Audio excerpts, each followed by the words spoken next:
In a way, the surprise vice presidential candidate and the surprise president, Harry Truman, made a name for himself driving around the country in his own automobile looking for waste and inefficiency in military bases.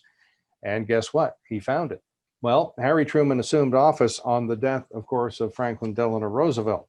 His inaugural in 1949 was the first to be both televised and broadcast on radio. And you remember the famous headline, he's holding up a newspaper that says, Dewey wins, Governor of New York, Thomas Dewey, who indeed didn't win. Pollsters, I guess, have been pretty accurate since then, but on that day, they surveyed only people with telephones or only people with certain magazine subscriptions. He's a surprise because he came to politics late, had been part of that dastardly political machine, and had little financial, party, or editorial support when he took over from FDR, and he had no idea about the atomic bomb either. But he did well, being the first president to mention the false philosophy of communism.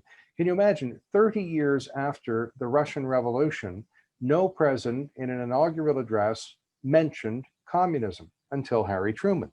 He outlines four major courses of action: UN support, world trade, NATO, that's us too, and world aid through scientific advances. Near the end, repetition adds emphasis. This is an important lesson for all speakers. We are aided by all who wish to live in freedom from fear. We are aided by all who want relief from the lies of propaganda. We are aided by all who desire self-government. We are aided by all who long for economic security. We are aided by all who desire freedom of speech, freedom of religion, and freedom to live their own lives for useful ends. World War I veteran Harry S. Truman, and revisionist history is now looking very fondly on President Truman.